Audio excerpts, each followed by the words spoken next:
Hi guys, welcome back to my channel. Today we are back with a new playlist which is NREMT Practice. It is a test for getting your certification for EMT. So that you can pass it, we're gonna do some questions today. We'll keep doing some questions because I'm also gonna give my EMT pretty soon. So I'm practicing some questions so you guys can practice with me. So let's jump into the questions. So these are some questions that I collected for myself, so we can just do it together. Okay, let's see question one. A postal worker has been attacked by a dog during her mail delivery route. The patient is a 54-year-old female with several dog bites on her lower extremity and left arm. Okay. The worst of these bites is located on the back of her right leg just above the ankle. How can you explain the location of the injury during anatomical landmark using anatomical landmarks? Okay, so mostly these kind of situations comes up in EMT people life when they have to report the patient and they have to call the medical directive that okay, this is the location, this is the type of injury that the patient is having, and they have to tell the exact location. So generally EMTs have to use anatomical landmarks for it. So that's what this question is asking. Let's see the options. The bite is located on the posterior aspect of the calf, just proximal to the knee. The bite is located on the anterior aspect of the calf. So it's not anterior, I guess, because they said back somewhere.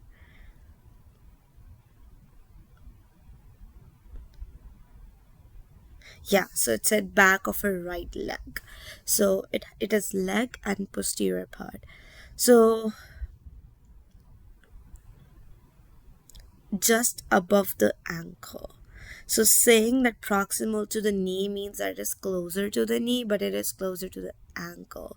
So it should be either distal to the knee or proximal to the ankle. So we are looking something like that.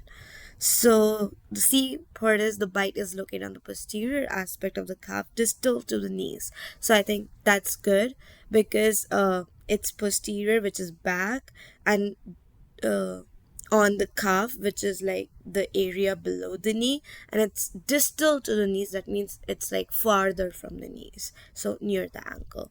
You could have said like it is proximal to the ankle as well. We usually use joints to tell that. So I think, yeah, C is the correct answer. This is again anterior, which is not correct. This is anterior, and this, because it was proximal, it was not correct. Okay, let's go to question two. Which of the following are the abdominal regions created by drawing two imaginary lines intersecting the navel? So it's abdominal quadrants. So if I can draw, so this is your abdomen. So we can make like two lines like that. And then these are like a four quadrant. This is like upper left, upper right, lower left, lower right. Okay, so these are the things. So it's abdominal quadrants. It's not abdominal regions, secants, planes. No, abdominal quadrants. Okay, let's go to question three. Which of the following best describes the anatomic position? So anatomic position is how you will lie the person, so that it's called anatomic position on how the person will stand. So anatomic position is like standing straight or lying straight with your hands like this part of the palm should be facing upwards. So it's like lying like that. So it could be standing or lying. So standing, facing forward with arms at the side and palms forward. So you should see the palms. So it's C. You can read out other options too. Pine with arms closed, no. Standing in profile with hands on the hips, no. Hands on the hips is wrong over here. Crossed is wrong over here. Standing facing forward with arms raised. So arms should not be raised. It should be on the side and forward. Okay. The wrist is dashed to the elbow. So this is your wrist and this is your elbow. So wrist, what do you think? Is proximal or distal?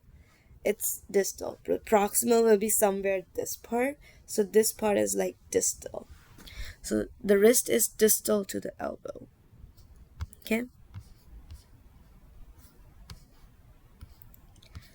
The term lateral is the term lateral is best defined as, so lateral just means to the side. So that's pretty straightforward. Question 6, to check the distal pulse of a patient with, sorry, to check the distal pulse of a patient with an injury to the forearm. So this part is injured. The EMT would check for a pulse with what location? So forearm is this part, right? So you can still check the pulse, and if this full thing is there, you can check the another wrist. So wrists, okay? You can't check pulse on armpit. You can technically check pulse over here, like, sorry if you can see here. You can check the pulse, but it's best to check over here. Or you can check at the throat as well. Okay?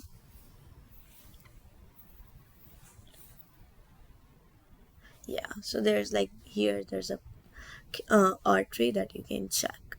But this is not throat, this is neck. Throat is this part, so you won't check over here. You would check over here. So that's why throat is wrong. It's either wrist or neck. Okay. Then 7th, you respond to a large concert venue where a number of spectators are reported to be severely intoxicated. You are directed to an area where several patients appear to be unconscious, lying face down on the ground. The position of these patients is described as, so supine is like straight, like in your anatomical position. Anterior posterior is not a position, it just tells the front part and the back part. Supine is like lying front, your face is front and you're lying. And sorry, and prone is like you're lying like that. So this is your prone and this is your supine. Basically supine is face up, prone is face down. That's what they were saying. Okay.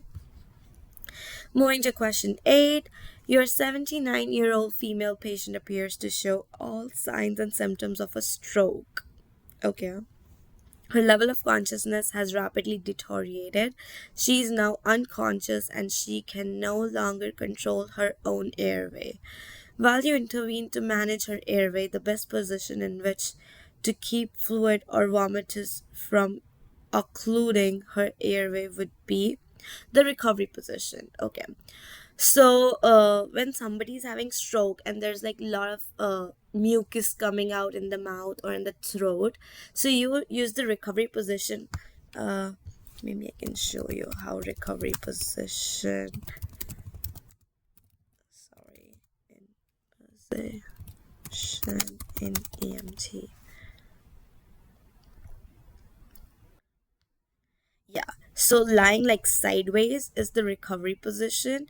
So in this, what will happen is whatever the fluid is coming, it will just go out of the mouth and it won't, stuck in the throat.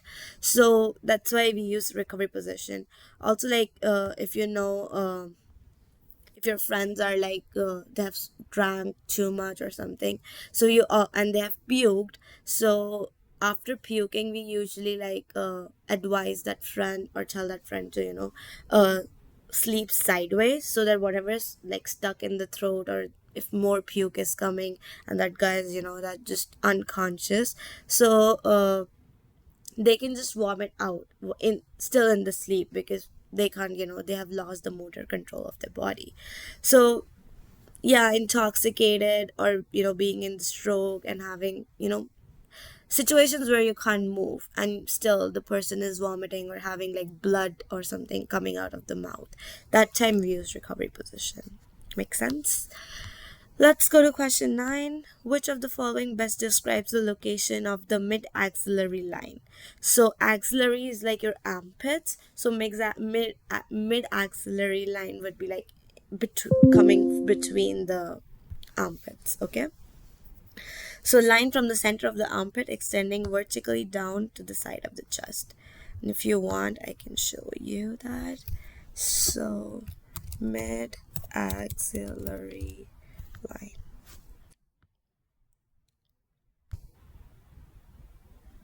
So, yeah, so this is like your armpit. So, this is mid axillary in the middle. This is the posterior axillary, this is the anterior axillary. Okay. Then we go to question 10. The inside of person's thighs is also known as what aspect? So the outer part is the lateral, inner part is the medial. Inferior is like the lower part, so that doesn't make sense. Axillary is again armpit. Armpit is equal to axillary. Always remember that. So here only medial makes sense. So yeah, medial. Okay. So I think that were all the questions that I had for today. Like this video, subscribe, and if you have any questions, just comment down. And if you find any disparity or some wrong answers to these questions, or if you have like another opinion on them, because most of the EMT questions that we're gonna do, it can have multiple answers that are correct. So yeah, keep following the channel, like the playlist, and yeah, have a good day. Bye guys. We'll be back with more questions.